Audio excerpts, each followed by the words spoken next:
ఈ కర్కాటక రాశి వాళ్ళకి ఈరోజు చాలా అద్భుతమైన కాలంగా గోచరిస్తుంది. మరి ధనాధిపతి ఉచ్చస్థితిలో ఉన్నాడు. ధనాధిపతి దశమంలో ఉండడం వల్ల వృత్తి ఉద్యోగ వ్యాపారస్తులందరికీ కూడా చాలా అద్భుతమైన కాలంగా గోచరిస్తుంది. ఎవరైతే పెద్ద పెద్ద ఉద్యోగంలో ఉంటారో గవర్నమెంట్ ఉద్యోగస్తులందరికీ కూడా ఈరోజు చాలా అద్భుతంగా కనపడుతుంది.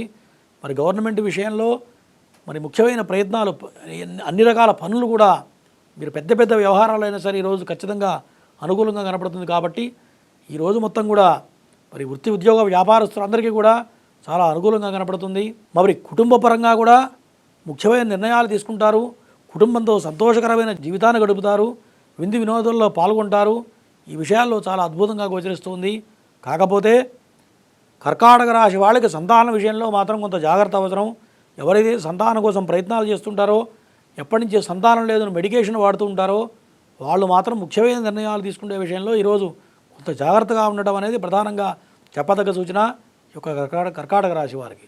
ఈ కర్కాటక రాశి వాళ్ళకి ఈరోజు ఇంకా అనుకూలంగా ఉండాలి అన్నట్లయితే ఆరోగ్యపరంగా ముందుకెళ్ళాలి, వాహనపరంగా జాగ్రత్తగా ఉండాలన్నట్లయితే ఓం సుబ్రహ్మణ్యాయ నమః మంత్రం అన్న మంత్రాన్ని స్మరించుకుంటూ సుబ్రహ్మణ్య ఆరాధన చేసుకుంటూ ముందు ఎరుపు రంగు వస్త్రాలను ధరిస్తే ఈరోజు మొత్తం కూడా అనుకూలంగా ఉండబోతుంది ఈ యొక్క కర్కాటక రాశి వారికి.